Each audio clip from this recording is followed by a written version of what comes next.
Assalamualaikum warahmatullahi wabarakatuh. Selamat siang.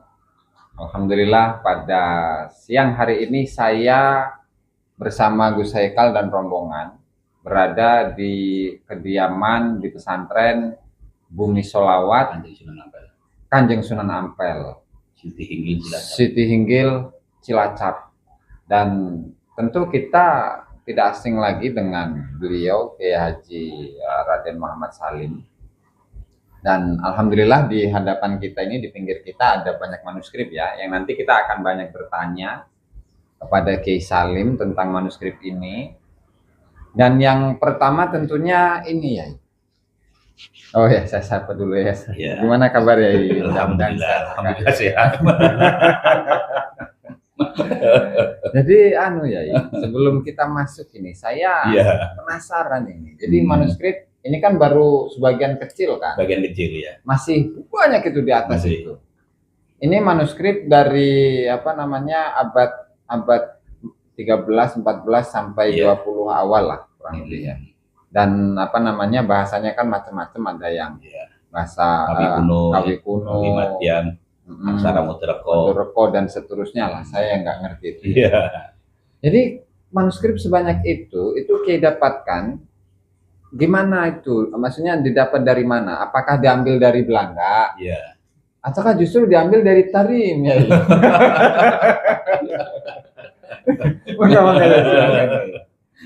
Alhamdulillah ya. Manuskrip yang saya pegang ini adalah manuskrip warisan dari leluhur. Itu saya dapatkan dari pemberian wasiat dari ayah saya ya, yaitu Muhammad Mukni. Dan Muhammad Mukni ini beliau mendapat warisan manuskrip itu dari abahnya, yaitu Muhammad Jufri. Nah, Muhammad Jufri itu dari Muhammad Isa. Muhammad Isa itu dari Muhammad Hasan. Nah, Muhammad Hasan inilah yang dia pada waktu tahun 1870, karena Muhammad Hasan ini lahir pada tahun 1841. Meninggal dunia tahun 1915. Nah, di tahun 1870 Muhammad Hasan ini menyelamatkan manuskrip keluarga besar Ampel. Karena pada waktu itu yang diceritakan oleh Simbah itu, oleh Bapak, itu terjadi perampasan besar-besaran setelah pasca Diponegoro. Begitu. Nah, karena ini ada target untuk merampas manuskrip Ampel, maka di tahun 1870 Muhammad Hasan ini bersama santrinya, beberapa santrinya sekitar hampir 10-20 orang pada waktu itu, keluar dari Ampel Surabaya untuk menyelamatkan manuskrip Ampel Surabaya. Maksudnya keluarga Ampel diselamatkan semua. Dan alhamdulillah itu beliau bawa mungkin dengan berjalan ya, terus berpindah-pindah dari tempat ke tempat, dan akhirnya beliau berdomisili di sebuah pegunungan yang saya sebutkan namanya. Nah, di situ terus beliau mewariskan kepada putranya, yaitu buyut saya. Nah, Muhammad Isa terus diwaris sampai ke saya. Gitu. Berarti dari leluhur ya? Iya, dari leluhur. Dari Syekh Hasan ke Muhammad Isa. Muhammad Isa ke Muhammad Jufri. Muhammad Jufri ke Muhammad Mukni. Muhammad Mukni ke saya. Ya, Mukni. Apa saya. Dan manuskrip ini bisa selama itu karena disimpan begitu rapi oleh Mbak. Itu disimpan, kalau di Jawa itu ada namanya gledek. Gledek itu kotak dari kayu, kotak besar, tapi untuk menyimpan gerabah, piring-piring, terus itu kuali-kuali dari tembaga dulu ya. Berapa kali berapa tempatnya? Besar, itu 1,5 meter dikali 2 meter namanya, karena panjang itu kan disimpan di dapur biasanya, itu panjang lebar. Lah, manuskrip ini itu dibuntel pakai kain putih gitu, tapi udah buruk ya kalau ini sudah ganti. Itu disimpan di dalamnya. Nah, yang dekat pintu pembukanya itu piring. Jadi dia tidak nampak. Begitu. Memang disamarkan. Nah, disamarkan. Jadi ditaruh di dalamnya jadi tidak nampak. Dan itu papan tebal-tebal, ukuran 3 cm. Begitu. Itu cara memang beliau menyimpan. Dan ketika ayah saya itu waktu sebelum meninggal dunia, dia memesan kepada saya untuk mengambil itu begitu. Jadi untuk selain Duriya, laki-laki itu nggak bisa ya, artinya nggak bisa. Memang itu sudah wasiat Wasiat dari para leluhur itu yang bisa memegang itu hanya dari zuriat laki-laki. Dan itu pun pilihan yang dipilih memang dari yang mewarisinya. Misalnya seperti ayah saya memilih siapa di antara anaknya yang dianggap pantas untuk. Nah, ternyata alhamdulillah saya mendapat ini. Dan begitu juga dengan saya nanti. Siapa di antara gitu ya. Nah, ini yang akan saya Kira-kira yang berikan. paling pantas siapa? Iya. Ini kan tidak boleh dibagi-bagi. Oh, iya. Misalnya saya punya anak sekarang 4 gitu ya. Pak, saya minta 1 enggak boleh. Enggak Dia boleh. harus diberikan ke satu orang Satu yang orang. memang mendapatkan amanah. Iya, mendapat amanah itu. Jadi ini langsung sekelujur. Jadi kalau dibagi-bagi kata Bapak itu, kata Simba itu habis. Jadi untuk menjaga agar manusia ini tidak sempurna, tidak boleh dibagikan kepada siapapun, hanya pada 1 orang. Ya. Ini ya, ini agak sensitif mungkin bagi Iya. para pemegang manuskrip. Iya. Pertanyaannya, karena pertanyaannya ini maksudnya bisa dikatakan yang kritis, karena apakah sudah dilakukan pengujian karbon Iya. terhadap manuskrip tersebut secara ilmiah dan Iya. apa hasilnya? Dan Iya. kira-kira gambarnya seperti apa? Sudah di zaman ayah saya dulu sudah beberapa dites karbon. Dan itu positif semuanya, pas hasilnya resmi gitu. dengan gaya aksara, dengan gaya bahasa itu sesuai. Artinya siap diuji. Siap, dengan kacamata ilmuwan apapun yang Iya, sekarang. siap diuji. Seandainya kalau diuji lagi atau nggak masalah, siap Tidak ada aja. masalah, tidak ada masalah. Tapi begini ya, kan ini konon, ini kan abad 14. Terus apa? Oh itu aksaranya aksara ini apa namanya baru. Bukan yang Itu lama. gaya bahasanya misalkan ya itu gaya bahasa abad 17 atau 18. Baru, jadi saya belum percaya dulu bahwa ini adalah gaya bahasa yang digunakan pada abad 15 atau 16 Masehi. Kalau saya Iya. kan nggak paham itu Iya, ya. betul. Jadi saya menyampaikan unek-unek yang dari teman-teman di Iya. media sosial gitu loh ya. Ini Iya. itu kira-kira bagaimana itu ya? Ya kalau ya kan kita tinggal melihat unek-uneknya itu dari para ahli atau bukan. Kalau dia bukan ahlinya kan dia tidak bisa, tidak mengetahui gaya aksara dan gaya bahasa ini abad berapa, kan tidak tahu. Kan begitu. Yang tahu itu kan adalah para ahli aksara, ahli bahasa. Oh ini aksara ini di abad sekian. Begitu. Loh kok kertasnya seperti itu gitu. Lah kalau dia bukan ahli aksara, bukan ahli bahasa kok bisa mengetahui ini kok kira-kira ini kan itu udah yang protes itu aja yang enggak tahu. Oh, ya. Begitu. Jadi yang boleh mengatakan demikian itu adalah para ahli. Ya. Misalnya ini ahli sama ahli. Oh enggak ini aksara ini gaya aksara abad sekian contohnya. Ini model kok. Ini abad sekian. Lah kok yang satunya oh enggak ini abad sekian. Nah, itu dari para ahli bahasa. Nah, setelah ada pertikaian itu tes karbon aja udah cukup. Gitu. Sekarang gini ya, kan kalau saya bukan ahli. Ya. Gus Iya. Haikal ya bukan ahli Iya. juga, bacaan blungker aja kan Iya. nggak ngerti. Kalau Kiai kan mungkin ngerti. Dikit-dikit Tapi ngerti. kalau menurut pandangan Yai atau kenalan Yai yang beberapa waktu lalu muncul di YouTube-nya Habib Arah 9 itu. Iya. Itu kan Gus Dian kalau nggak Iya, salah. Gus Dian, Itu iya. pandangannya Gus Dian gimana ya? Ya Gus Dian saya tahu dari beliau Oh. bahwa ini adalah aksara Medroko ini adalah aksara yang terjadi di peralihan abad Majapahit, akhir Majapahit ke Demak. Begitu. Berarti abad 15 ya? Ya, abad 15. Berarti data primer, Pak. Primer, Berarti bukan salinan gitu. bukan data asli. Asli ya, Primer ya, masih- asli. Masih mentah.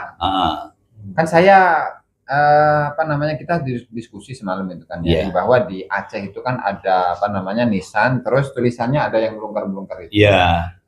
Saya kan nggak tahu juga bacaannya apa. Kalau nggak salah itu nisannya atau makamnya Ratu atau Malikah Danir gitu kan. Dan bacanya pun juga nggak tahu itu. Artinya untuk di manuskrip tersebut ada nggak ya yang model tulisannya itu seperti yang di Ada. nisan Itu kan bahasa Jawi kuno. prasasti. Ada. Jawi kuno Nah, namanya. Jawa kuno itu kan tuh Jawa kuno. Nah, itu harus dikaji lagi. Karena itu kan bukan tulisan bahasa Aceh, itu bahasa Jawa. Jangan-jangan orang ulama Jawa yang ke Aceh Ya. atau ya. orang Aceh mengaji di Jawa terus pulang ke Aceh begitu. Nah, ini bisa jadi penelitian nih. Jangan-jangan ini Aceh yang ke Jawa, Nah, bukan Jawa yang ke Aceh. Jangan-jangan dari Aceh mengaji ke Jawa begitu. Karena dibuktikan di Jawa memang pondok pesantrennya tua-tua dan besar-besar dan masih ada sampai sekarang. Kalau di Aceh kan pondok yang tua yang mana kan kita nggak tahu. Butuh penelitian. Artinya itu harus diteliti lebih lanjut lagi, iya, lebih lanjut, mendalam lagi supaya nanti kesimpulannya itu bisa dipertanggungjawabkan. Iya, betul. Nah, karena gaya aksaranya itu sama dengan Kawi kuno Jawa. Kan seperti itu. Jadi itu kan bahasa Kawi kuno itu. Artinya ini kan masih mentah, masih data primer, juga panjangan membuka data yang lain untuk disinkronkan kan. Boleh semua. Untuk bisa dikobalah lah perbandingan. Tidak terus kemudian diklaim sebagai suatu enggak. Kita enggak boleh seperti itu, enggak boleh. Kita ini kan mencari kebenaran, bukan memperebutkan kebenaran. Mencari kebenaran. Jadi kalau kita mencari kebenaran, ya kita harus terbuka. Ya. Saya kan pemilik manuskrip, pewaris manuskrip, tetapi kan saya tidak ahlinya untuk mengupas suatu manuskrip, mengkaji itu manuskrip yang dia memang saya bukan ahlinya, seperti bahasa aksara Jambi kuno, Kawi Madya, Muterko, saya tidak ahlinya. Maka ini saya serahkan pada ahlinya. Begitu ya, keputusannya saya juga ikut pada para ahlinya nanti, dan itu sudah ada timnya nanti.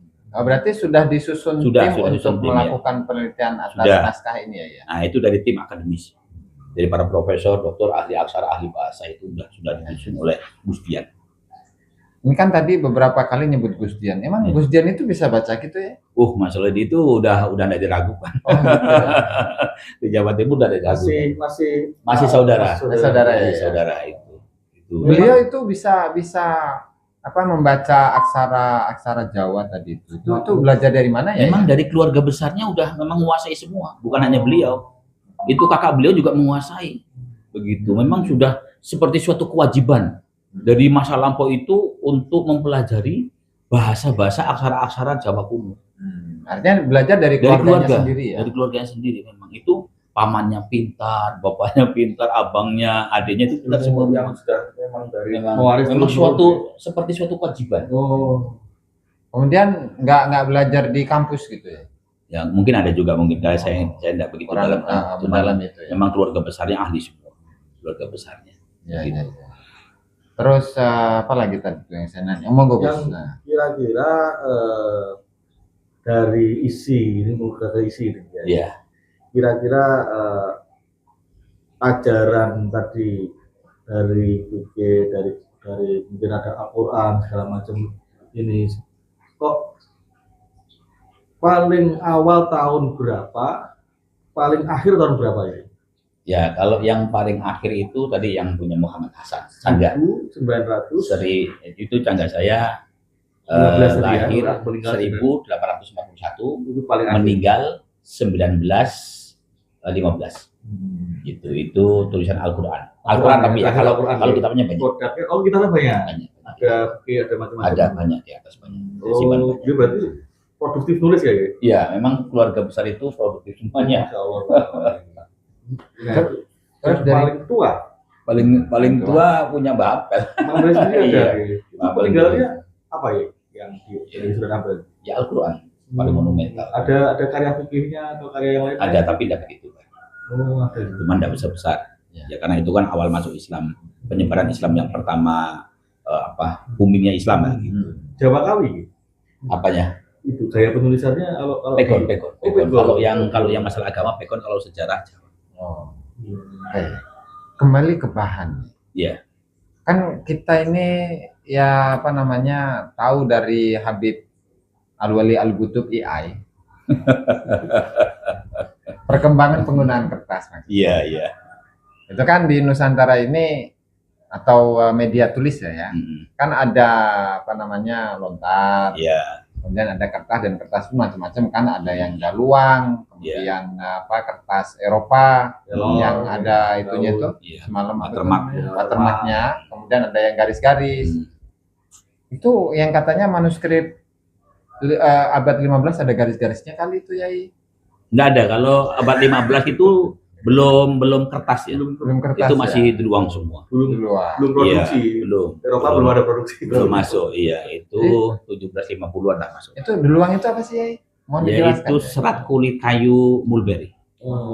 Prosesnya kira-kira ya bagaimana dikeprek. sampai menjadi kertas tuh? Prosesnya Dikeprek dulu, diambil seratnya. Jadi itu kan kalau kulit kayu kan ada hitam-hitamnya. Dikeprek, ditumbuk dulu ya, terus nanti terus dikumpulkan, terus nanti direndam pakai air kapur, pakai banyak lah macam-macam. Prosesnya itulah. dan prosesnya. nggak murah tentunya Pak. Oh, enggak murah. Untuk satu kitab aja yang paling 3 cm itu harus jual 5 kerbau. Ya Allah. Kalau sekarang 150 juta. Iya, 150 juta. Padahal ini nggak bisa dijual ini karena Itu ini nggak masih- ternilai ini. Masih bahan kosongnya. Masih bahan Apalagi kosong. kalau sudah diisi. Wah, Sudah ada isi. itu beda lagi. Iya. Tapi karena ini kan bahkan beliau kan ulama ampel ya. Iya. Nah, jadi karena yang namanya ulama ampel, sokongan-sokongan dari kerajaan kan Iya. mendukung bahwa itu ibarat kata sumber pendidikan agama di situ, jadi disuplai dari kerajaan. Ada mungkin seperti itu. Sekarang tadi kita cuma ngomong-ngomong aja ya. Iya. Artinya bisa mohon izin ya, I? Hmm. Bisa mohon diperlihatkan gitu ini Kalau sampelnya baca di sekarang spill di dikit-dikit spill. gitu. Apa Quran apa? Kitab Terserah fikih. bebas karena jenengan yang punya. Yang kira-kira Yang bisa mana ya? disampaikan ke teman-teman. Iya. Al-Quran boleh. Nah, ini monggo silakan.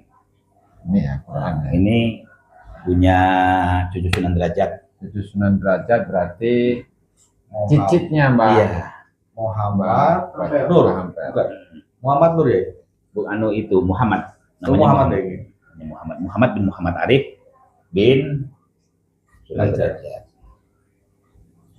Nggak bisa dibalik ya. Wah. Ini nih kayak ada kapas-kapasnya gitu ya. Ya itu serat kayunya. Kalau bukan serat kayu kan hancur. Kalau kertas kan dari kayunya. Kalau deluang ini dari kulit kayunya. Makanya semakin lama itu kembali ke bahan asalnya gitu ya yang Iya. kayak kapasnya ya. Betul. Ini mushaf nih, Rabbi firli wali akhi wa adkhilna fi rahmatika wa anta khair wa anta arhamur rahimin. Nah, ini punya putra Sunan Derajat. Muhammad Arif. Nah, Muhammad Arif. Ini Syekh Muhammad Arif. ya.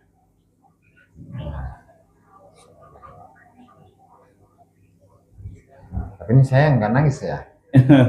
Kan kemarin kita lihat ada yang nangis itu. Gus. Nangis lah. Ini pakai tinta atau pakai gimana ya? Getah, bukan Getah. tinta. Zaman dulu udah ada tinta, pakai getah kayu apa namanya. Nah, ini punya Nur Muhammad. Oh, yang ini. Siap, ini Bang Nur Muhammad. Iya, Kalau yang Sunan Derajatnya ya? ada Sunan Derajatnya. Oh, iya. Itu. Tapi yang Rahasia. kalau yang itunya saya ini, tapi ini sejarahnya Sunan Derajat.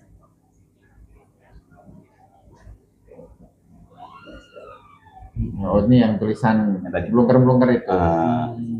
Ini punya Sunan Derajat. Oh, ini ya. Ya. Masya Allah. Ini teman-teman nih. Tuh, coba tuh. Saya emang nggak bisa baca, ampun saya Mas. Ini kayak suruh belajar bahasa kayak gini. Waduh, itu kayak disuruh ngangkat gunung itu, Beb. Ini teman-teman ya sampelnya. Itu cara kan campur Ini carakan campur ya. Ya. Mudroko. Ini sekitar disusun abad berapa ya? Itu kalau Masehinya 1520 Abad 16 berarti ya. 15. Isinya tentang sejarah Wali Songo. Tapi belum ada nama Wali Songo, cuman sejarah Wali Songo. Karena Sejarah Ibrahim Asmoro datang ke Nusantara. Nah, itu punya Mbah Hampel. ini punya Mbah Hampel. Bener ya? Nah, itu Mudroko. Diserahkan sedikit Mbak Ibrahim Asmoro, Sunan Ampel, terus Sunan Derajat aja lah. Kira-kira Mbak Sunan Ibrahim Asmoro itu kurang anak siapa, terus Sunan Ampel punya anak siapa gitu. Iya. Nah, Mbak Ibrahim Asmoro itu dia punya anak Ali Murtado dengan Ali Rahmatullah. Bukan Ahmad Rahmatullah ya? Bukan Ali Rahmatullah. Ali Rahmatullah ya? Bukan Ahmad Rahmatullah. Bukan Ahmad ya? Bukan Ali Kalau Rahmatullah. yang di sana kan kadang-kadang ada yang Ahmad Rahmatullah itu Oh, salah. bukan, enggak ada di manuskrip, enggak ada. Itu Ali Rahmatullah. Gitu ya. Saya megangnya takut ya. Sobek saya. Nah, Ali Rahmatullah punya anak laki-laki 2, Sunan Bonang dan Sunan Derajat. Yang tadi Ali Rahmatullah sama Ali Murtado itu kembar, kembar, anak kembar. Gitu. anak kembar. Tapi karena yang keluar duluan, keluar duluan adalah Ali Murtado, jadi dia anak pertama, jadi abang. Nah, Ali Rahmatullah anak yang keluarnya setelahnya jadi adik. Siap. Itu kembar. Terus Ali Rahmatullah, Ya. Sunan Ampel, yang kita kenal sebagai Sunan Ampel ya. Nah, ini karya-karya kitab beliau. Nah, seperti ini karya Muhammad Ngadiyah ya. Nah, Ini mushaf juga ya? bukan, ini kitab. Coba kita lihat nih teman-teman ya, isinya apa ini? Itu punya Muhammad Aliyah. Muhammad Aliyah. Berarti Maulana Muhammad Aliyah ini bapaknya Muhammad Musa, kakeknya Muhammad Hasan. Muhammad Hasan ini yang bawa keluar ini. Ini kira-kira tahun berapa ini? Muhammad Aliyah berarti sekitar tahun 1770. 60-70. Ini sebelum Habib datang ke Indonesia ini. Nah, kita cek lah ya. Bacakan. Wal ilmu sifatun yang kasyifu bihal ma'lum ala ma huwa alaihi. Faqauluna apa ini? Al ma'lum haquhu ya, jinsun yastamilul ilma wal qudrata wal iradata wal hayata wa dan seterusnya. Ini tauhid ini. Sepertinya Sarah Ummul Barohin ini ya. Nanti dicek lah. Ya. Nah, ini punya Muhammad. Kitab karyanya Muhammad. Ini yang abad berapa ya? Muhammad Arif. Muhammad Arif. Coba kita ini Muhammad bin Muhammad Arif. Sallallahu alaihi wasallam ba'du fahadihi risalatun fi tajwidil Quran. Oh, ini tajwid ya. Jadi pembacaan apa namanya? Makharijul huruf dan seterusnya itu ya. Jadi nggak ada Al-Qur'an itu nggak ada. Itu ada bacaan qafnya itu pakai go ya. Al-Qur'an. Oh, itu ya Yaman Pahlawi. Ini Hadromo. Di Hadromaut ya. Tapi nggak ada itu ya. Nggak ada di sini. Nggak kenal Hadromaut di sini. Bola. Iya, harus belajar. Nah, ini biar nggak tabat ya. Ini punya bapaknya Muhammad Aliyah. Bapaknya Muhammad Aliyah. Maulana Muhammad. Ya, Muhammad Huda sebenarnya. Ini kita tentang Keilmuan. Ilmuwan ini Gus. Saya buka dulu. Keilmuan semua. Aslul apa ini? biar nggak berat. Bismillahirrahmanirrahim. Aslul muwafaq apa ini? Aslul musallasah. Oh, ini faraid ini. Aslul musallasah arba'atun muwafaqatun wa mubayyanatun wa mudakhalatun wa mumatsalatun. Fal muwafaqatu karubu dan seterusnya. Ini faraid ini teman-teman ya. Faraid. Tebal kitabnya. Tebal. Cuman ini memang ada beberapa kitab gitu. Ya, dicampur. Ada yang tauhid juga. Nah, ini punya Muhammad Nur Rahman, berarti bapaknya Muhammad Huda. Oh. Ini punya ayahnya ini. Berarti sekitar 1000. Ini 1730-an. 730. Oh, jauh lah, apalagi Ya. ada itu. Ini coba kita lihat isinya apa ya teman-teman ya. Wa antum min nabi rasulihi ayataqida anna rasul wal anbiya akullahum abdullah ibadullah wal imanu fihim wajibun. Ini tauhid ini teman-teman semuanya ya, tauhid. Tauhid. Tauhid. Terus Nah, itu yang punya Nur Muhammad tadi Quran dari sebenarnya. Ini punya Muhammad Zamzam, bapaknya Nur Muhammad. Berarti ini Muhammad Nur Rahman ya. ya. Ini berarti kakeknya Muhammad Nur Rahman. Muhammad Rahman. Sekitar 1700. Itu kakeknya berarti sekitar 1680-an.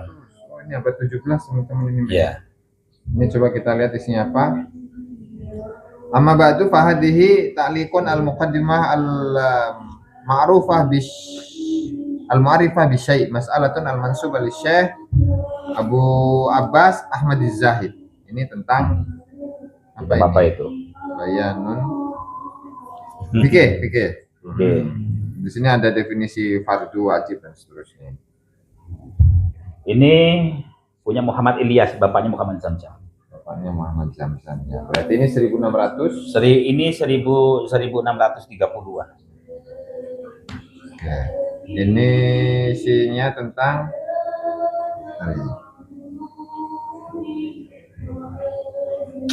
Mak dia krip. Oh ini nahu ya. Ini Nahu, ya. Ini keilmuan ini semuanya keilmuan. Deluang semua ya? Iya, Deluang deluang semua. Mulai deluang itu tahun berapa Pak? Ya, sampai abad 18. 18 ke sana sudah bukan deluang lagi. Sudah Eropa sama Parsi. Ini kayaknya salah Zubat ini ya. Hmm. Arsala ruslahu bimu'jizatin dohiratin lil khalqi Campur-campur ya? Campur-campur. Nah, terus ini punya Muhammad Musa. Ini bapaknya Muhammad Hasan yang membawa keluar ini. Ini yang terakhir. Yang terakhir di Ngampel ini.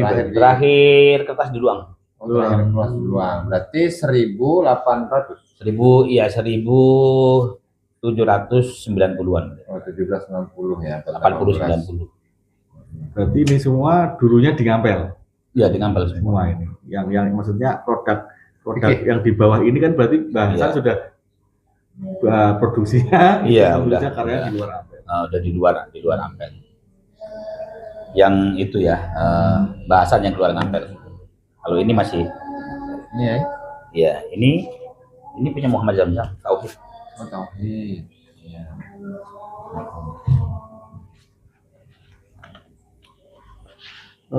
Kok bisa langsung tahu ya? Ini punya Namanya kan ada. Oh, Ini udah dikasih nama sama Mbak. Udah ditanyain sama Mbah ya? Udah kan beliau yang ini membaca ini semuanya kan dibaca.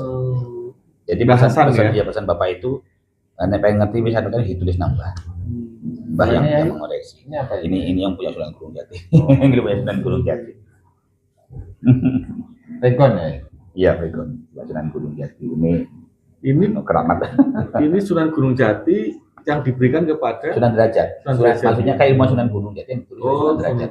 Sunan Derajat itu mengaji sama Sunan Gunung Jati. tentang tasawuf nih. Ya, tauhid, Hakikat. hakikat. Nggak ada hurufat-hurufatnya gitu. Iya, Naik ke langit gitu ya? Tidak ada. Cuma keilmuan kan, fikih, tauhid, terus paroid, terus apa tadi itu. Kan nahu, sorof, tajwid dan seterusnya. Iya. Tapi ilmu tentang apa menarik rantai emas dari langit nggak ada ya? Saya baru tahu kemarin malah itu. Ajaran Wali Songo nggak ada seperti itu. Jadi nggak hurufat nggak ahlu. Nggak ada hurufat. Nama Ba'alawi juga nggak ada di sini. Jadi Wali Songo bukan Ba'alawi. Bukan. Kalau Wali Songo kayaknya Ba'alawi harusnya disebut sama Mbah Ampel atau keturunannya. Kan gini loh Yai, saya kan cukup mengikuti atau menelusuri buku-bukunya Habib itu. Iya. Kan nasab mereka itu baru disusun abad 9 kalau dikonversi ke Masehi itu kan sekitar tahun 1400-an. Iya. 1450, 1490 lah. Nah, di waktu Ba'alawi itu baru bikin nasab, baru nyusun nasab, ternyata Wali Songo itu sudah memproduksi karya-karya. Sudah. Baik itu yang sejarah ataupun yang tadi itu yang kita saksikan. Nah sehingga ya saya rasa dari sisi logika terlebih dahulu, menurut logika saya itu nggak mungkin masa iya yang abad 9 di masa itu baru dibikin nasabnya tiba-tiba para tokoh-tokoh wali Nusantara atau wali Pulau Jawa yang antara Sunan Ampel dan seterusnya atau yang diistilahkan dengan Wali Songo itu tiba-tiba memiliki ikatan keluarga, kan kayak nggak mungkin. Iya, gitu, nggak mungkin. Karena Sunan Ampel ini kan semasa dengan Ali Asafron. Abad 9. Dan semasa seharusnya ya, karena semasa ini kan Sunan Ampel tahu. Ya, tahu. Dan Sunan Ampel paling tidak itu Sunan Ampel itu ada mencatat nama leluhurnya atau dia mengaji kepada leluhurnya, tapi tidak ada satu pun mencatat. Dan riwayat pergi ke Tarim gitu nggak ada.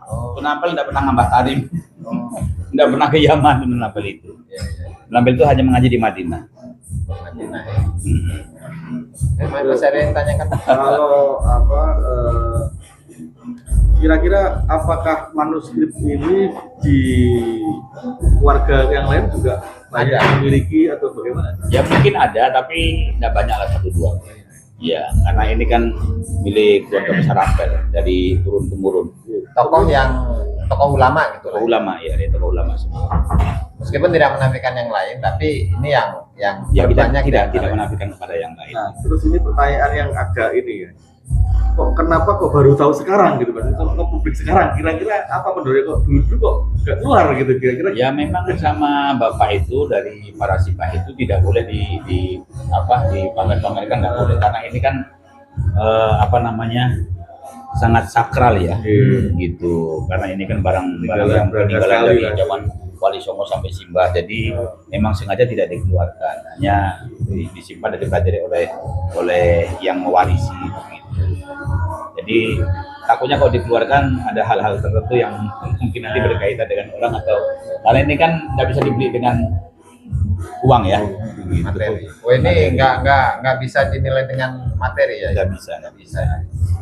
Hanya alhamdulillah ya, kita sebagai bangsa Indonesia ini memiliki PR besar sebenarnya ya, untuk mengetahui sejarahnya. Boleh kalau memang bisa untuk mengaji, saya persilakan. Identitas jati diri bangsa. Iya, karena jati diri bangsa kita itu kan dengan mengetahui sejarah gitu ya. Iya betul. Kalau sejarahnya versi yang pencangkokan atau pembelokan, nanti pada akhirnya kan dimanfaatkan oleh orang-orang yang memiliki kepentingan. Nah, sehingga ya kita seharusnya mengetahui versi sejarah yang paling tidak mendekati atau yang paling mendekati kebenaran. Tetapi begini, walaupun saya memiliki dan mewarisi manuskrip ya, yang ada manuskrip nasab ya, ada manuskrip sejarah, tapi saya tidak pernah merasa yang paling hak dan yang paling benar, karena saya bukan ahlinya kan ya. Karena jadi manuskrip ini saya perkenankan untuk dikaji dan diteliti oleh para pakar dan ahlinya. Jadi kebenaran itu nanti oleh para pakar dan ahlinya, bukan oleh pemilik manuskripnya, bukan. Berarti kita hanya menunggu hasil matang dari mereka aja hasil gitu matang ya. Dari mereka enak gitu. Karena pusing kan ya. Ini yang berkepentingan dengan sejarah Wali Songo itu kan di samping mungkin para pewarisnya juga yang mengaku orang Nahdliyin yang memiliki organisasi NU, mengaku mewarisi keilmuan Wali Songo, itu juga kemudian juga pemerintah. Kira-kira respon pemerintah seperti apa? Respon pemerintah menyambut dengan baik, dan bahkan kemarin pada waktu kesini itu dari kabupaten itu ya, perwakilan yang mewakili provinsi itu mengatakan sangat berterima kasih sekali karena sudah menjaga manuskrip yang sungguh sangat menakjubkan ya, yang memang dicari sebagai sumber-sumber kekayaan Nusantara itu bisa terjaga rapi sampai sekarang dan tidak sampai hilang ataupun diperjualbelikan begitu. Itu sangat berterima kasih sekali lah dari pemerintah. Alhamdulillah. Dan nanti akan ada kunjungan dari provinsi dan dari pusat. Tapi untuk misalkan pemerintah itu menawarkan, udahlah di sini dibikin museum, ya. Ada tawaran seperti itu. Itu kemarin saya mengusulkan. Ya, sebab kalau dibawa oleh pemerintah kan nggak boleh, diletakkan di museum nggak boleh sama sekali. Ini kan warisan, nanti hilang semuanya, gitu. Nah itu saya mengusulkan ya, kalau memang benar-benar pemerintah perhatikan, ya silahkan saya buatkan museum menjadi pesantren. Gitu. Tapi untuk mendokumentasikannya ya? Ya nanti setelah perjuangan ini selesai. Ya karena ini kan manuskrip primer ini kan dokumen yang sangat kita rahasiakan ya, untuk menghadapi dalam perjuangan kita nanti. Jadi tidak boleh sampai bocor. Kalau bocor nanti banyak ini, banyak yang mengklaim atau banyak yang berubah atau banyak yang macam-macam lah. Gitu. Karena dari segi aksara saja kan, kalau orang mau membuat naskah manuskrip palsu udah bisa, karena mereka tidak pernah mengetahui aksara dan gaya bahasa di abad 15-16 gitu. Nah, ketika mereka mempelajari gaya bahasa dan aksara di abad 15 dan 16, maka yang dikhawatirkan mereka bisa membuat manuskrip palsu.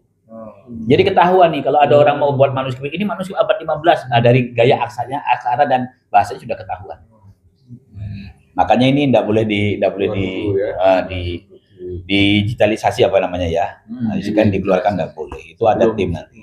Sebelum ada keputusan resmi dari pihak yang terkait lah. Ya, dan ini juga kan masih mentah ya. Sejarah ini kan masih mentah. belum matang lah, dalam arti kata belum disandingkan dan belum ada pembandingnya. Begitu. Maka nanti kan akan dibandingkan dengan manusia-manusia yang lain gitu. Karena begini, ketika kita memahami suatu sejarah dengan manuskrip yang belum diperbandingkan dengan manusia yang lain, itu kan akan sangat berbahaya. Nah, jadi nanti bisa mengacaukan sejarah yang sudah ada begitu. Bukan memberi suatu pencerahan, tetapi malah mengacaukan sejarah yang sudah ada. Nah, jadi tidak boleh. Jadi ada itu kode etiknya begitu. Jadi harus dari para pakar yang mengkaji ini sebenarnya. Kalau bukan para pakar tidak boleh. Kira-kira ini kalau dilakukan penelitian ya, khususnya tentang sejarah di masa Wali Songo sendiri. Iya. Mulai dari pembacaan, kemudian alih aksara atau dipindahkan ke bahasa Indonesia, kemudian sampai menjadi sebuah karya yang sudah mateng lah gitu katakan. Itu kira-kira menghabiskan waktu berapa lama ya? Lama ini, karena banyak sih. Bisa sampai satu tahun enggak selesai. Nggak cukup ya. Dan itu kan harus tim, dan kalau hanya satu orang aja, waduh. Enggak bisa. Enggak bisa, karena ini kan masih bentuknya kakawin. Ini kan serat, bukan babat, serat. Ini masih bentuknya masih kakawin. Kira-kira yang diprioritaskan itu bab fikih dulu apa sejarah dulu? Sejarah dulu ya. Kalau bab fikih kan kiai bisa baca lah. Ya.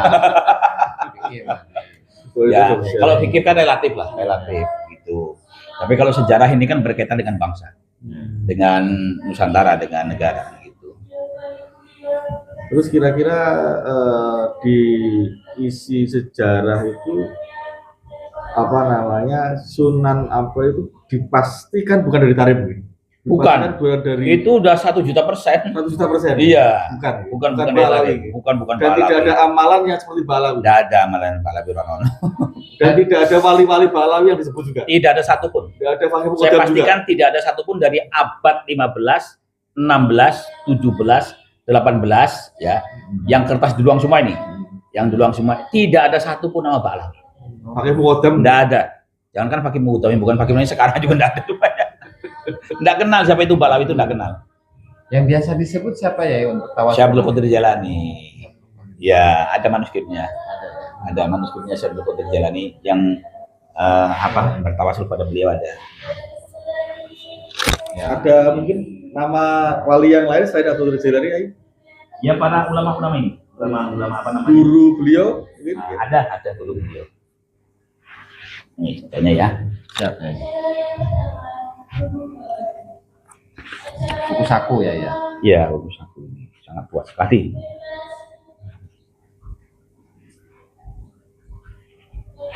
Coba dibaca. Punika doa Syekh Abdul Qadir Al-Jilani. Allahumma ja'al thawaba ma qara'nahu min kalimatikal aziz hadiyatan daniyatan ila hadrati Syekh Abdul Qadir Al-Jilani qaddasallahu ruhahul aziz. Allahumma inni a'udzubika biwuslatika min sadrika wa biqurbika min ahli ta'atika apa ini? Waduh, kurang jelas bacanya. Yang penting ada nama Syekh Qadir. Yang penting nama ada Syekh Qadir Ini kitab Amaliyah dari Sunan Ampel. Ini abad 16 punya keturunannya. Punya Muhammad. Nah, ini kan diambil dari Amalia yang Mbak Ampel. Kalau yang Mbak Ampel ada di atas ya. Syekh Qadir Jalani. Itu ada. Ini berarti yang duriahnya Sunan Ampel ya? Iya. Muhammad. Ya. Ini abad 16. 16.000. Nah, kalau yang punya Mbah Ampel di atas. Yang isinya sama juga seperti ini. Iya, kalau itu lebih teratur. Lebih ringkas ya. Nah, ini kan saya diambil untuk Amal sehari-hari. Sehari-hari. Ini seperti ini Asmaul Husna. Asmaul Husna yang bersambung sana sampai Mbah Ampel. Tuh Asmaul Husna. Bismillahirrahmanirrahim. Ya Allah, ya Hu, ya Alimul Ghaib wa Syahadah, ya Rahim, ya Malik, ya Kudus, dan seterusnya. Iya. Nggak ada hurufat-hurufatnya. Nggak ada semuanya. Nggak ada yang bombastis. Bisa minum telaga Kausar gitu. Jalan-jalan di surga bolak-balik. Kan gini ya. Iya. Yang biasa kita simaknya, apalagi yang dulu melihat film-film Wali Songo. Film ini. Iya. Kan seperti Sunan Kalijogo yang ingin berguru kepada Sunan Bonang. Kamu yang kan mau dirampok tuh Sunan Bonang ditanyakan di tengah jalan. Kemudian kamu ngapain, saya nggak punya apa-apa, cina. Walhasil kamu pengen apa? Pengen emas. Nah, terus apa nyangkul Kolang-kaling. atau suruh naik ke Kolang-kaling, kolang-kaling ya. itu ternyata jadi emas. Jadi Yang emas. kayak gitu tuh ada nggak Itu sih? kan babat, nggak ada di sini. Itu Nggak ada babat, ya? nggak ada. Itu ini apa cerita tutur. Cerita dulu. Nah, apakah cerita tutur itu asli dari zaman Wali Songo atau cerita tutur itu dipengaruhi oleh Balapi juga nggak tahu saya. Karena namanya masyarakat itu suka yang kisah-kisah Ya, bombastis. biasanya seperti itu biasanya. Di sini di manuskripnya Ampel ini tidak ada menceritakan Sunan Ampel bisa terbang juga tidak ada, bisa menghilang juga tidak ada. Semua berbasis keilmuan dan ibadah. Berarti yang di film itu cerita-cerita yang di film itu Yaitu sama mungkin sekali untuk bumbu-bumbu ini Bumbu, mungkin ya. biar orang senang nonton. lebih ke entertainment Ya, begitu. Oke, jadi kalau ini kan manuskrip dari abad 15 ya. Iya. Istilah Wali Songo itu ada nggak sih? Misalkan Tidak ada istilah Wali Songo. Wali Songo. Tidak ada. satu Nggak ada. dua di sini Itu istilah itu diberikan di zaman Mataram. Nah, Ya, di zaman Demak tidak ada istilah Wali Songo. Ya. Itu tidak ada di zaman Demak, itu tidak ada. Sama di zaman Pajang juga belum ada. Di Mansuk itu tidak ada nama Wali Songo. penyebutan wali-wali atau Itu sejak zaman Mataram. atau Mataram. Ya. Kalau pada waktu itu penyebutan Tidak ada, tidak ada. Susuhunan sudah ada. Susuhunan. Sunan? Susuhunan ing Ampel. Sunan- Susuhunan ing Bonang. Kalau sunannya itu mulai kapan? Sunan. Nah, kalau Sunan itu dari zaman Mataram. Mataram. Kalau dulu Susuhunan. Susuhunan. itu menandakan seorang Ya, ulama. ya kan dulu kan masih Hindu kan. Suhu kan untuk pendeta-pendeta Hindu kan. Jadi ketika ada orang suci, suhu kan orang suci. Suhu itu orang suci. Kalau imbuhan an itu kan biasa untuk tempat kita memohon. Maksudnya mendatangi orang suci memohon nasihat, mendatangi orang suci untuk memohon meminta ajaran keilmuan kebenaran seperti itu. Biar tahu inilah apa namanya ilmu sejati murid. Nah, kita harus mendatangi orang suci. Jadi suhu itu orang suci. Nah, karena dulu itu kan masih Hindu kan orangnya kan. Nggak mungkin dia pakai syekh atau pakai kiai, nggak mungkin. Jadi dia pakai orang-orang suci seperti itu biasanya itu dipanggil dengan suhu. Suhunan berarti orang suci yang tempat orang meminta nasihat, meminta ajaran agama. Lama kelamaan jadi sunan gitu. Jadi sunan itu berarti dari susuhunan. Mungkin karena terlalu panjang jadi apa namanya jadi sunan gitu. Kalau bahasa kata sunan itu udah kesini. Gitu. berarti apa namanya istilah Wali Songo itu muncul di masa Mataram. Islam. Iya. Ya. Artinya di Sultan Agung itu ya. Iya, ke Sultan ke bawah sih. Sultan Agung ke bawah. Kalau di zamannya Mbah Hambal sendiri belum ada nama gelar Wali Songo itu belum ada. Jadi Wali Songo. Kalau mengacu kepada istilah apa namanya dari Mataram itu ya. Itu wali yang dimaksud itu apakah wali yang bermakna waliullah artinya kekasih Allah Iya. atau wali yang berarti pemimpin gitu ya. Pemimpin agama. Jadi nggak harus statusnya itu adalah waliullah. Enggak harus pemimpin agama. Ya, pemimpin agama yang mereka ini memang ditugaskan oleh Mbah Ampel untuk mendakwahkan agama Islam. Begitu. Kalau gelar wali kan Allah Subhanahu wa taala yang tahu ya. Jadi itu sebenarnya pemimpin agama. Seorang tokoh Kalau penggerak agama. ini nah kata pesantren itu dari dulu kan ada ya, kan katanya dari kan Ya, memang dulu kan orang-orang Hindu bikin sanggar-sanggar terus jadi pesantren itu ceritanya gimana ya? itu saya kurang paham kalau cerita itu.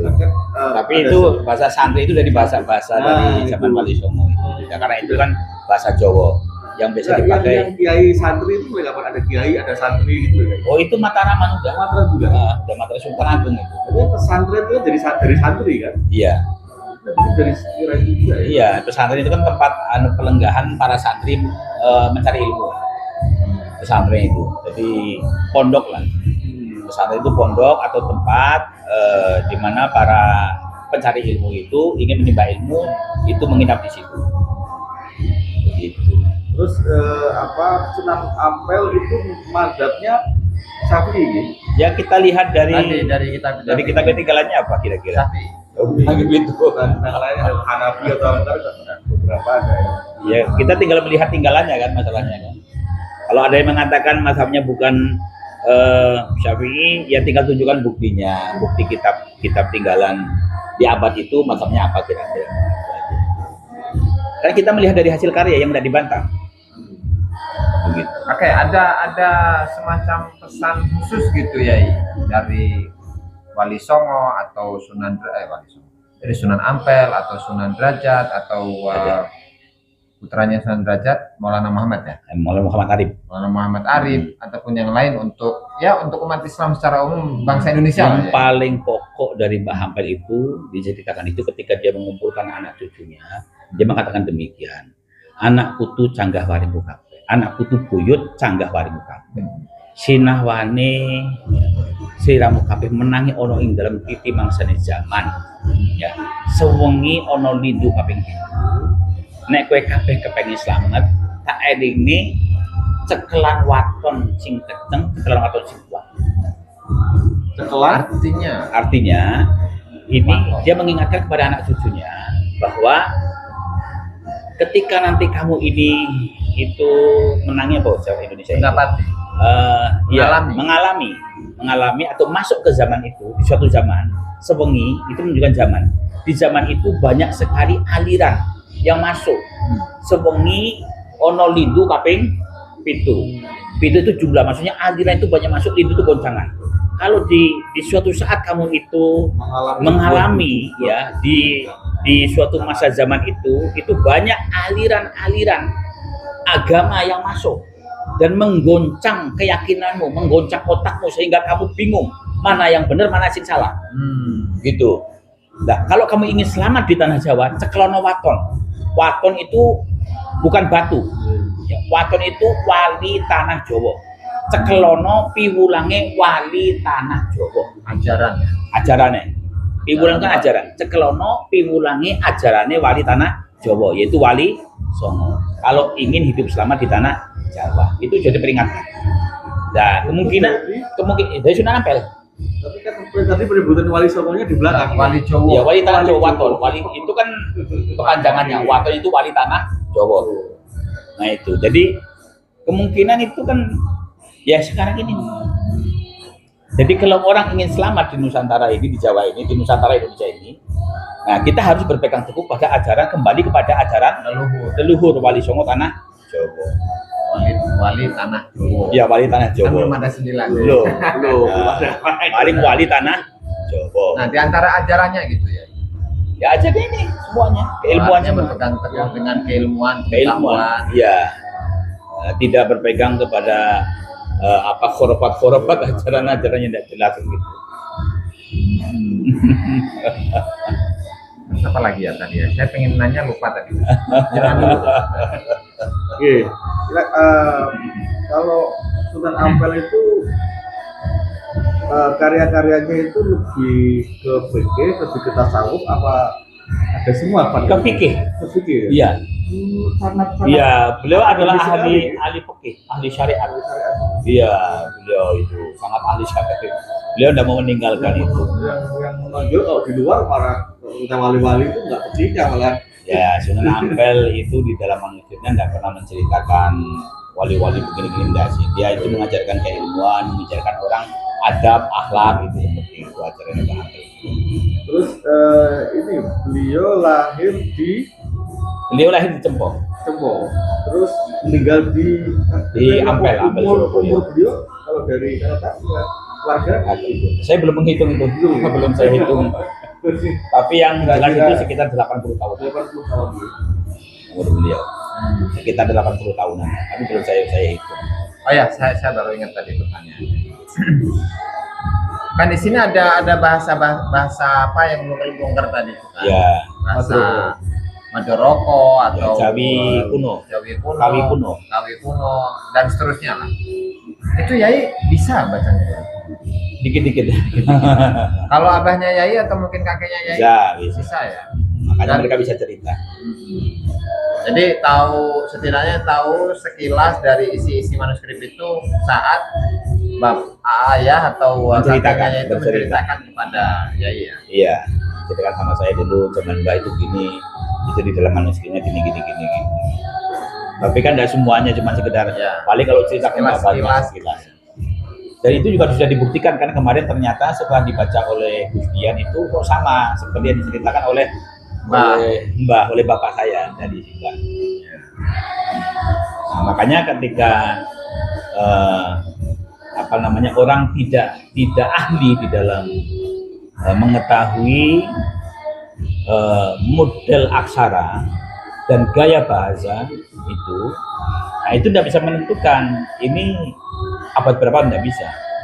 Yang bisa itu adalah ahlinya, karena para ahlinya itu dia mengetahui oh, ini model aksara gaya bahasa abad berapa, ini abad berapa, karena banyak kubahan-kubahan itu. Nah, jadi yang tahu itu adalah para ahlinya. Kalau bukan para ahlinya, orang suruh baca Hono Coroko aja tidak bisa kok ngerti ini abad berapa. Tapi memungkinkan ya nanti ini semua digitalisasi semua. Ya memang harus. Ya, tapi untuk saat sekarang jangan dulu, karena ini masih untuk perjuangan. Boleh siapapun yang mau, misalnya ini mau datang kemari ya, mau membaca silahkan. Ya, saya enggak, ini saya terbuka lah. Gitu. Oh ya, lagi itu. Sulamut taufik ila mahabbatillahi ala tahjik.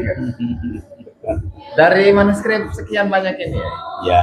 Ada nggak ya kitab Sulamut taufik? Ada di atas. Ada ya. Iya, cuman kan bertumpuk-tumpuk. Jadi dicari lagi kan harus, karena kan di depan ini kan nggak ada judulnya, jadi kitabnya hampir sama, harus satu-satu semuanya. Kan gitu. Nah kan kalau kitab Sulamut taufik itu kan dikenalnya di publik, itu kan karya Habib Abdullah bin Husin bin Thohir Balawi. Iya. Nah di manuskrip yang pernah jenengan buka itu ditulisan berapa dan ada judul atau penyusun atau pengarangnya enggak ya? Nah, kalau penyusun pengarangnya kan biasa kalau di kitab-kitab Jawa itu nggak ditulis biasanya, cuman tahunnya 1021 Hijri. Dan redaksinya persis dengan yang Sulamut taufik yang dinisbatkan kepada Habib itu. Iya, persis sama. Tahun 1021 Hijri. Kira-kira 1600-an gitu. Iya. Dan itu juga ada saudara kita yang menyimpan itu, Kiai Muflis juga itu menyimpan manuskripnya. Tahun 1021 Hijri. Nah, pengarang yang dari kalangan Pak Alwi itu tahun berapa itu? 1800. Nah, berarti tua mana? Sama manuskrip itu. Tua manuskrip Nusantara. Nah, kalau tua manuskrip itu diduga ya, atau kemungkinan atau bisa dipastikan, berarti kira-kira dia itu mengambil data manuskrip Nusantara atau dia membuat karya sendiri, karena isinya sama. Kan kayak kalau bikin karya sendiri kayaknya nggak mungkin ya. Mungkin manuskripnya itu nyampe ke sana kemudian di atas namakan. Iya, nah bisa itu jadi seperti itu. Jadi saya masih makanya dari kemarin itu saya masih sanksi lah apakah itu benar-benar karya dari seorang Habib atau bukan. Ya bukan, kalau dari kita sih bukan, itu memang karya ulama Nusantara. Ya kebiasaan memang kalau balap itu sedang mengklaim, ahli juga diklaim, semua diklaim semuanya. Kalau apa-apa dicaplok ya habis nanti. Ya Siti Fadilah juga diklaim, semua diklaim. Wali Songo juga diklaim. Bahkan yang bukan itu kucing aja diklaim akan banyak. Ada pertanyaan, Dep? Ada pertanyaan? Dep? Pertanyaan? Oke, jadi kira-kira apa bisa menunggu hasil dari penelitian segala macam? Perkiraan dapat setahun apa mungkin? Ya kita nanti ini kan baru pulang haji ya. Kemudian entah sudah pulang atau baru pulang, saya belum, karena dia kan kloter terakhir kemarin berangkatnya kan. Kediri ya? Kediri. Nah itu nanti beliau yang sudah menyusun tim. Nanti kita menunggu informasi dari beliau. Karena kan ketika baru pulang aja mestinya istirahat dulu. Nah, setelah istirahat baru beliau dengan tim hadir ke sini untuk mengkaji.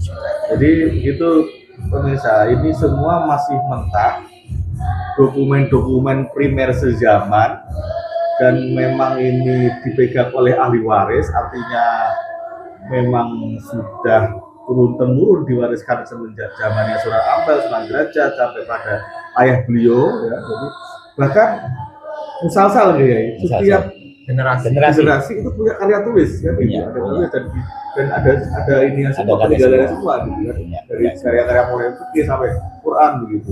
Artinya itu dan tentang sejarah juga Ya sama. ada kesinambungannya Iya, juga. kesinambungan Itu dari luar abad ke biasa. abad. Penemuan artinya apa penjagaan dari beliau itu luar biasa dari sisi keilmuan, dari sejarah komplit artinya sebenarnya. Betul. Ada komplit yang nanti ketika membuka isi dari ini kemudian disampaikan kepada publik bisa ada banyak informasi yang benar-benar baru mengenai sejarah dan bisa jadi nanti bisa bersinggungan dengan sejarah-sejarah lain kan Iya. gitu. Dan ya tinggal nanti secara ilmiah bagaimana kan gitu kayak Betul, ya. betul. Jadi dan beliau juga membuka untuk ada verifikasi dari pihak lain yang mungkin bisa jadi bisa menjadi karya pembanding kan Iya, gitu. betul. Apa namanya? Adanya keterikatan atau keterkaitan sejarah yang ada di lembaga Ampel Derajat sama yang lainnya. Jadi yang jelas ini manuskrip ini kan ada abad 15 ya. Abad 15, 16, 17, 18. Ini manuskrip yang berkertas ruang semuanya. Nah, jadi yang mengetahui itu siapa, nanti kita serahkan kepada ahlinya. Sejarah-sejarah itu ini abad berapa itu sama ahlinya semua. Kita nggak bisa hanya mengatakan oh ini gaya bahasa aksara abad 18. Oh sampai mau Wirataras kok ngomong. Tapi dari sisi tulisannya aja kan ya beda tadi kan dari yang Berbeda. tahun 1400, Berbeda. 500, Iya, beda. 800 kan beda-beda. Beda Zaman semua. ada ini Meskipun sama-sama melonggarnya tapi beda-beda ya. Beda ya, karena itu kan kawi maja ya, kontrako ya. Terus nanti carakan campur, carakan. Yang tahu ya ahlinya lah. Iya, Pak. Kalau udah ahlinya, saya rasa tidak perlu komentar, karena nanti akan menyesatkan umat. Sama seperti Mbak Lawi, nggak ngerti apa-apa cerita Wali Songo, akhirnya ngupung-ngupung ragenah.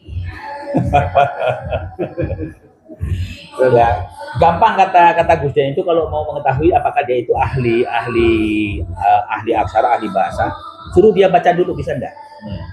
Kalau bacanya enggak bisa, oh berarti dia bukan ahlinya. Begitu. Dia hanya paling bisa baca jurnal-jurnal atau makalah-makalah tentang manuskrip. Tapi dia tidak mengetahui ini manuskrip tahun berapa, aksara ini di tahun berapa datang. Karena dia tidak bisa baca. Nanti yang dia kira Modoroko dikira Honocoroko gitu masalahnya. dan yang sudah jenengan temui orang-orang yang bisa baca itu juga jarang ya, yang aksara-aksara yang terutama Yang baru bisa baca itu hanya Gus Jan. Saya sudah kirim ke beberapa ini, pakar tidak ada yang bisa baca. Yang mereka bisa baca hanya dari kalangan Honocoroko. kampus ya, Iya, dari kalangan kampus. profesor dokter belum tentu juga Iya, ya. belum tentu bisa. Karena ini kan jarang ditemukan. Penggunaan aksaranya. Penggunaan akhir. Sehingga ketika jarang ditemukan, mereka di dalam mempelajarinya pun kurang berminat karena jarang ditemukan. Nah, yang dipelajari kan adalah Honocoroko. Dan ini bukan Honocoroko. Nah, kalau Honocoroko itu Mataraman di sini. Nah, itu berarti abad 16, 17, 16 akhir udah Honocoroko. 16, 17, 18. Nah, kalau ini kan 16 awal. Ini berarti masih carakan campur. Gitu. Kalau tidak percaya, kalau dia bilang itu abad 18, kesini aja baca bisa enggak? Ini aja yang baca, bisa enggak gitu aja. Nah, kalau orang membacanya saja tidak bisa, terus bagaimana dia mungkin bisa mengetahui ini gaya aksara bahasa abad sekian? Iya. Mungkin dia kira Honocoroko kali. Padahal bukan. Iya, bukan. Lah akhirnya apa? Akhirnya kalau kamu berhadapan dengan orang-orang yang ahli, kamu dibilang tolol nanti sama orang. Iya. Orang Gus Jan aja saya bilang gitu. Oh, itu orang peletas peletus gitu. Orang peletas peletus udah bisa tapi sok kemintar ngono kuwi. Kan gitu. Akhirnya membodohi umat kan. Membodohi umat begitu. Jadi jangan bernarasi kalau memang tidak ahlinya. Jangan bernarasi, itu akan berbahaya nanti seperti Balawi. Begitu. Kita ini sedang mencari kebenaran, bukan memperebutkan kebenaran dan bukan membiaskan kebenaran. Ini kan sekarang banyak yang membiaskan kebenaran. Begitu. Sementara para tim-tim akademis Profesor Dok itu membutuhkan data-data primer yang sangat akurat. Kan gitu. Lah kalau ketika kita miliki, kita serahkan sama mereka yang ini loh, monggo silakan. Kan lebih simpelnya kan prima matangnya kan lebih Iya, dia matang lebih enak. nggak usah pusing baca-baca. Dan sebagai orang yang objektif dan ilmiah, pastinya dengan seperti ini pastinya senang sekali kan. Oh, iya. Iya. Ada bukti primer yang itu oleh para sejarawan itu sebagai bukti yang paling ini kan sahih ya, berarti iya. begitu paling utama kalau itu di samping mungkin ada prasasti, ada baca ini kan kekuatan Ya. sejarahnya itu kan tinggi yang tinggi kalau dalam Kalau sejarah. prasasti kan dia tulisannya ada banyak. Kalau ini kan bentuknya kan kitab udah. Jadi banyak informasinya. Kalau prasasti kan hanya sedikit. Ya. Karena dia terbatas besarnya batu itu, luasnya batu itu kan. Nah, kalau ini kan enggak. Ini kan sudah berbentuk kitab. Jadi berlembar-berlembar bolak-balik semua ada semuanya. Itu begitu. Jadi informasi yang digali dapat banyak. Coba kalau dia prasasti itu masih sedikit. Begitu. Nah, karena dia sedikit akhirnya ya buntu lagi begitu. Nah, makanya ketika para akademisi kemarin itu profesor doktor banyak yang telepon sama saya, minta izin untuk bisa ini. Saya bilang, oh boleh nanti. Yang penting nanti tergantung sama Gus Dian yang telah menyusun tim, gitu. Jadi mereka dapat izin tidak izin dari Gus Dian, karena Gus Dian sudah menyusun tim para dokter profesor, para akademisi, terus ahli aksara, ahli bahasa. Beliau memiliki kemampuan, tetapi beliau juga tidak mau mengklaim bahwa beliau itu mampu untuk menggali di semua sendiri, tidak mau. Karena Dia tidak mau. tetap diteliti lebih mendetail, lebih mendalam supaya apa namanya Bersama-sama. Nah, Bersama-sama para ahli begitu. Nah, kalau orang yang benar-benar ahli sejarah begitu, kalau orang yang mencari kebenaran, enggak, oh ini saya nganu, ini harus seperti ini, enggak seperti itu. Jadi walaupun dia sudah ahlinya, tetap dia membutuhkan orang lain. Untuk apa? Ya untuk mungkin sebagai mengcounter atau sebagai perbandingan gimana kan gitu kan. Ya namanya manusia kan ada kelebihan ada kekurangan. Hasilnya bukan subjektif, tapi kan memang apa yang tertuang tersitu, Iya. apa yang menjadi hasil. Betul, dari seperti itu. tulisan yang di manuskrip di situ. Nah, saya sebagai pemilik pewaris manuskrip ini, ya saya dengan senang hati ketika ada para akademisi, para ahli ingin meneliti, ya saya dengan senang hati karena nanti akan membuka cakrawala sejarah asli bangsa Nusantara begitu, yang selama ini dibelokkan oleh kalangan Pak Alwi begitu kan. Nah, kalau saya bisa kalau saya bisa itu langsung saya dokumentasikan, langsung saya tulis itu ya. Siap, Gemogelis. Karena saya nggak bisa itu. Siap, mendalam Dia mulai kemana itu? Boleh, Gemogelis yang surat topik kemana ini siap mendatangi. Oh ada, kitabnya ada. Gemogelis, ada. Saya yakin kan 1000% ada kitab. Wih, Kayak mulai di mana? Oh di mungkin itu Jember. Jember. Waduh, Wah. jauh. Saya yakin Sini- kan ada kitab. Sini aja. Karena lah. saya sudah melihat langsung dan membaca langsung. Ini demi Kan pertama saya yang dikasih tahu itu. Dikasih tahu demi pertama dunia saya. santri. Iya. Nusantara ini. Iya. Saya pastikan ada. Ya, artinya kan Dan kalau- saya juga membaca tahunnya 1021 Hijriah. Itu saya itu membaca itu ketika beliau membawa manuskrip Surat Taufik itu dibawa ke Temporo dulu itu. Dan oleh Kiai Muklis tunjukkan sama saya karena Kiai Muklis kan tahu saya juga pemilik manuskrip. Gemogelis Jadi juga durian derajat ya. dia dari Kudus, Oh, Kudus. dari Sunan Kudus. Ya, kalau misalkan yang saya mampu kan paling menggali apa seperti itu gitu ya. Iya. Tapi kalau sejarah kayak gitu, aduh ampun saya. Nah kalau sejarah kayak gini ini harus berhati-hati ya. Nanti jangan-jangan sejarahnya kabur lagi. Gitu. Jangan sampai terjadi yang kedua kalinya. Kita semua itu harus hatinya harus bisa terbuka lah untuk menerima suatu kebenaran. Jangan memperebutkan kebenaran, tapi kita mencari suatu kebenaran. Begitu. Sesuai dengan fakta data yang bisa dipertanggungjawabkan kevalidannya. Bukan hanya berdasarkan Sesuai dengan asumsi standar generasi. ukuran ilmiah. Iya kan yang punya metodologi ilmiah itu kan para akademisi. Iya. Kalau saya kan hanya baca. Standarnya kan tidak ada saya. Saya hanya baca pada manuskrip yang masih mentah, itu saya ceritakan. Tapi kan belum diperbandingkan dengan manuskrip yang lain. Nah kalau tim akademis itu kan memang mereka yang menguasai metodologi Di dunia itu. dunia itu kan. Kalau saya kan tidak ahlinya. Ya kita harus berani mengakui. Ya. Kita tidak boleh merasa sok tahu dan sok pintar, nggak boleh. Jujur Orang- ya, iya. Jujur apa adanya. Jadi boleh semuanya silakan, tetapi hanya saya hanya sedikit memberi pesan ya. Nah, jadi kalau kita ini tidak menguasai dan bukan ahlinya, jangan bernarasi yang tidak-tidak. Itu pesan saya, jangan berarti tidak-tidak, karena itu akan sangat membahayakan. Begitu. Jadi akhirnya akan mengacaukan sejarah bangsa. Begitu. Serahkan sama yang ahlinya. Kalau bukan ahlinya jangan. gitu. Ya saya juga pernah dengar kemarin itu abad 18 loh. Kamu baca aja tidak bisa kok bisa katakan abad 18. Jangankan untuk mengetahui gaya model aksara, gaya bahasa, mau cocok gak iso. Dan yang mau gak iso, terus gaya bahasanya kamu tahu dari mana? Gaya bahasa dapat diketahui itu kalau kita bisa baca. Ya kak, misalkan kayak di Arab gitu ya. Di abad pertama sampai abad 5 kalau nggak salah itu kan gaya tulisannya itu kufi.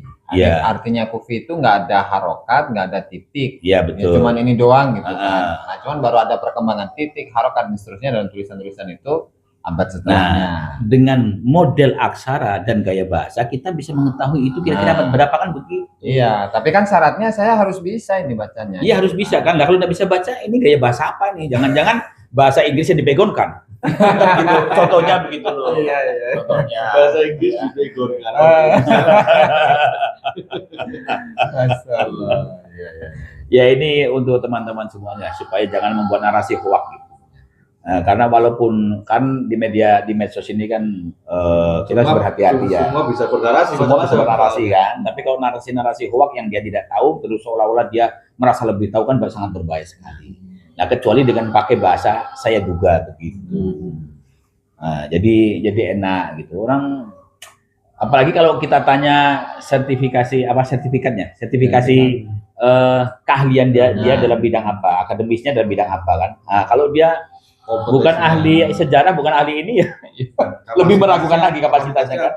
Kapasitasnya apa? Mungkin dia contohnya dia sarjana akuntansi atau sarjana apa, lo kok bahas sejarah kan. Nah, kalau hanya untuk baca sejarah nggak masalah, tapi kalau untuk mengupas sejarah itu bukan ahlinya karena pasti dia nggak mengetahui. Pengamat aja. Udah pengamat sejarah aja udah. Mungkin supaya udah sejam lebih kayaknya ya. Iya. Closing statementnya. Iya, Kata-kata berikut, nah,